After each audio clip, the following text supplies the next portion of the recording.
This is Hidden Killers with Tony Brueski. Here now, Tony Brueski. The spotlight's about to shift in the Adelson family saga, and this time it's squarely on Donna. For years, she's been this name circling in the background of the Dan Markel murder case. The one people speculated about, debated over, and waited to see if prosecutors should finally take a run at. Well, the wait is over. Jury selection is underway. The charges are on the table. First-degree murder, conspiracy, solicitation. And now it's Donna's turn to stand where her son Charlie and others have already stood. In the defendant's chair, facing the possibility of the rest of her life behind bars. But here's the thing. Prosecuting Donna isn't exactly the same playbook as prosecuting Charlie. She's not accused of pulling the trigger or handing over the cash to the hitman directly. Pretty close, though. Her alleged fingerprints are on different parts of the plot, a money trail of checks written from the family dental business to an already convicted co-conspirator. Just for a second, how are they planning on explaining that to their accountants? Who is this to? Is this a subcontractor over here? Is like, how are you going to explain this? I'm going to guess that's probably the road they thought. We'll just say she's a contractor. She's an independent contractor that we're paying. I guess if she wasn't convicted of co-conspiring a murder, now it looks kind of bad. There's coded phone calls that read less like careful denials and more like thinly veiled admissions. $1 million relocation offer that could be painted as either a generous settlement or a bribe to get Dan Markel to surrender his children's residence. And of course, that infamous one-way ticket to Vietnam, purchased as she was being arrested. The prosecution will have to stitch all that together into a coherent narrative. A woman with motive, deep involvement in the custody battle means access to family resources and connections, and opportunity in the form of long-standing communications with key players in the plot. It's a case heavy on circumstantial evidence, but it's also full of pieces that, once connected, are hard to ignore. On the flip side, the defense will almost certainly try to soften her image, play up her age, cast her as an over-involved grandmother caught up in a family nightmare she didn't orchestrate, and remind jurors that several people are already serving decades for this crime. So how does a prosecutor approach someone like Donna? What do you lead with in opening statements? How do you take circumstantial evidence and turn it into a story the jury believes beyond a reasonable doubt? And how much of her association with convicted co-conspirators do you lean on without letting the defense spin it as guilt by association? Joining me to dissect the prosecution's playbook and the landmines on both sides, defense attorney and former prosecutor and Hidden Killers contributor, Eric Faddis. Eric, let's dive into it. You know, if I am her defense counsel, the way that I would approach it is essentially characterizing it as, someone who is a protective and perhaps over-involved mother is not necessarily the same person who is involved in a murder for hire plot. I think they're going to have to style it as, hey, she was being attentive to her son and also to this sort of family dispute that was going on with Wendy Adelson. And simply wanting to protect the son and being involved in the conversations, being apprised of what's going on isn't necessarily the same as enlisting someone to kill somebody else. I think that's the horse they're going to have to ride. We'll see if the jury buys it. That she's just completely aloof, basically. Donna's just aloof.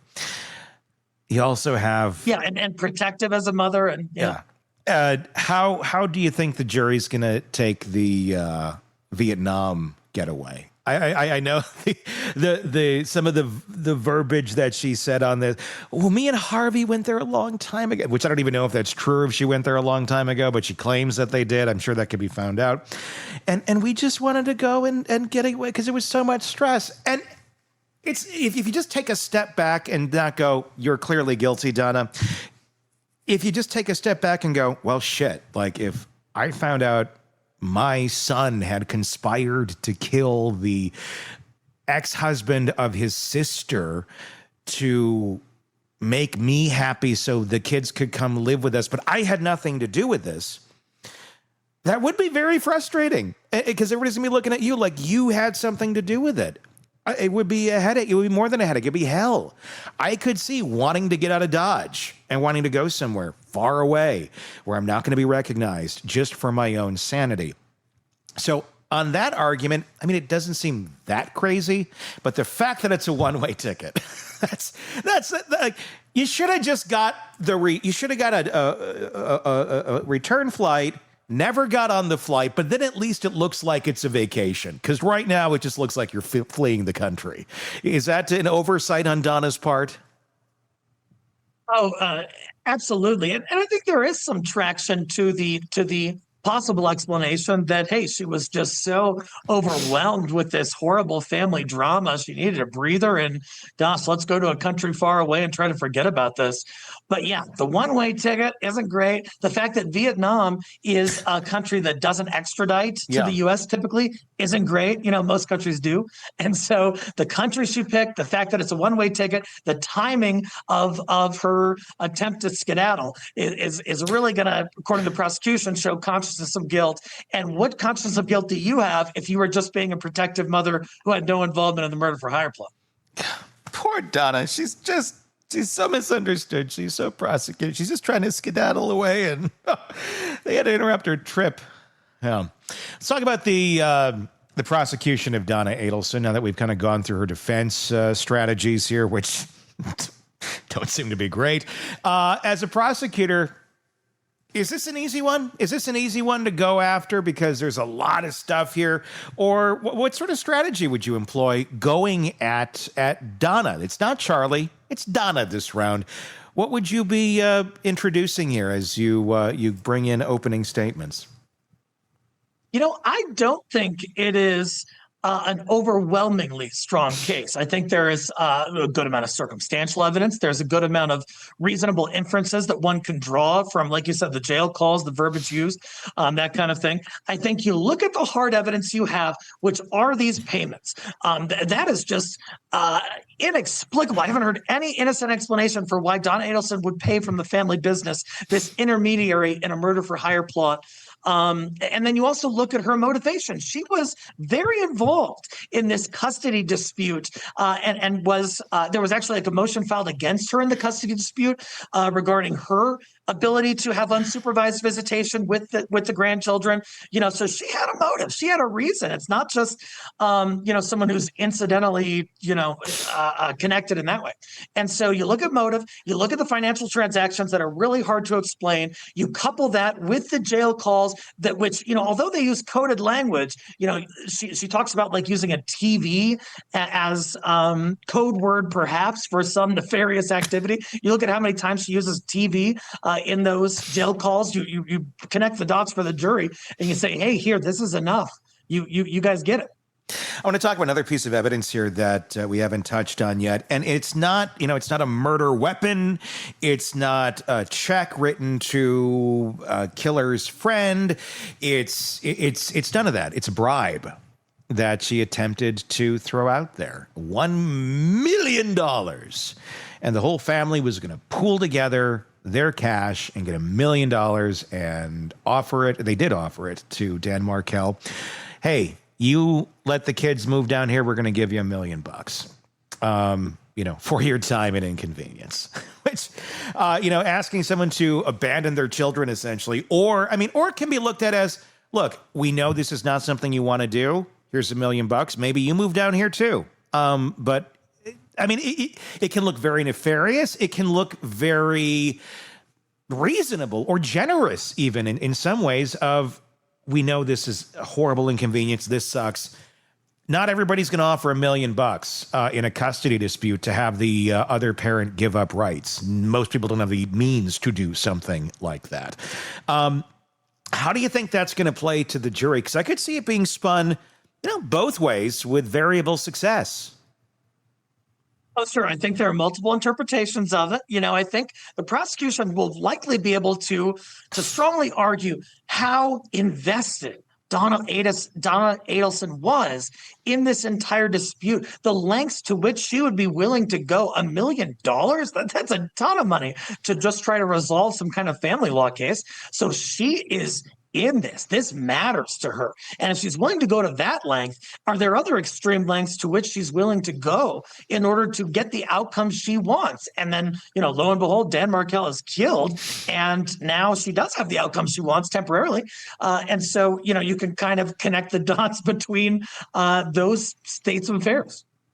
How damning is it that Charlie was convicted? We're going into this. Obviously, Charlie was the first one that went down, other than the hitman and Magbanua. So actually, Charlie wasn't the first one. The first of the Adelsons to go down. So you already had the 2 dominoes that fell. Then Charlie fell. This is the next one in the line of dominoes, really. When you have 3 people who are now already incarcerated for this murder, is it easier then to pull a 4th person in to show, see, this is obviously already going on? This seems to make a lot of sense. It's not a single case on its own where you have to show that all of these things were in motion. That's already been proven. There is certainly a sort of guilt by association type of feel to it. You're so close with these other people who are convicted in this murder for hire plot, and your involvement seems significant. On the other hand, I think it gives the defense a possible argument that they can make to this jury, like, hey, look, you guys have your pound of flesh. There are 4 people in prison for decades for this, and those are the 4 people who are most involved. Did this grandma get caught up in some form or fashion in an unfortunate circumstance with this custody battle and this tragedy that happened? Perhaps, but I think they're going to style her as kind of a sympathetic old lady, or try to, and say that, hey, you guys have your pound of flesh. You don't need another 70-year-old in a box for the rest of her life. Do you think we're going to see a different Donna Adelson at the trial than we've seen in these pre-trial hearings? The one that's whining about, not having a thick enough mattress and chill, and, oh my gosh, my earwax is piling up and I can't hear. What? Are we going to see that Donna, or are we going to see frail Donna, confused Donna? Maybe Donna in a wheelchair. That would be a neat little touch. Yeah. That, I think, would, if you're the defense attorney, I think I might be going down that road. Or is that just kind of, playing it up a little too much? You don't want to overdo it, and you want to be truthful, of course, about what you're presenting. But that being said, I think we might see kind of a Robert Durst approach here. Robert Durst was on trial for murder, and he was up in age, and he had a catheter in and a wheelchair, could barely move, could barely talk. And I wouldn't be surprised if that is how Adelson presents while she is in court. What if they tried to make her look like Robert Durst? Like, literally tried to make her look like it was Halloween. Donna Adelson is Robert Durst for Halloween. Help or hurt Donna. Scary trial. Yeah. Do you think, is Donna the last of the dominoes to fall here? After this thing is done, is Harvey going to get hit? Is Wendy going to get hit? Or have they reached their conclusion? My apprehension was that they would have tried to rope in these folks earlier, including Donna. I'm surprised that she sort of is facing this at this stage. I thought they would try to bundle these things together. Wendy, to my knowledge, has not been charged. Harvey has not been charged, although he was going on the Vietnam trip for a one-way ticket to a non-extraditable country. So that's suspicious. That being said, haven't heard charges against them. Could evidence at this trial change the game and result in more folks being implicated? It could. What's clear from this conversation is that Donna Adelson's prosecution will hinge on connecting a lot of dots and making those connections stick in the minds of 12 jurors. The state has no shortage of dots to work with. The checks to Katherine Magbanua, the alleged coded language in the phone calls, the $1 million relocation offer to Dan Markel, her deep involvement in the custody battle, and yes, the one-way ticket to Vietnam. On paper, each of these can be kind of explained away. The defense will try to do exactly that, but together the prosecution will argue they form a picture of motive, means, and intent. Eric's point about this being a circumstantial case is important. Circumstantial doesn't mean weak, but it does mean the state has to be disciplined in how they tell the story. They'll need to make the financial trail feel more like more than accounting quirks. Make the Vietnam trip feel like more than bad optics. And make the jail calls sound like more than a worried mother talking to her son. Let's not forget the shadow of prior convictions. The jury will know directly or indirectly that Charlie Adelson, Katherine Magbanua, and the hired gunman are already serving time for this murder. That can cut both ways. It reinforces that a conspiracy existed, but it also opens the door for the defense to argue that the real conspirators are already behind bars and Donna's just a grandmother being dragged down by proximity. And there's the theater of it all. Will we see trial Donna? Subdued, frail, perhaps taking cues from the Robert Durst playbook instead of the pre-trial version complaining about mattresses and earwax? Presentation matters, and the defense knows it. And looming over the whole thing, the question of whether Donna testifies, and if she does, everything we've talked about, the payments, the calls, the trip, gets answered in her own words under cross-examination. If she doesn't, the jury is left to weigh the prosecution's story against whatever doubt her lawyers can raise without her voice. Either way, this is the state's shot to prove that Donna wasn't just aware of a family conspiracy, she was part of it. Whether they can do that convincingly will decide if she walks out of that courtroom someday, or if she becomes the next Adelson serving a life sentence.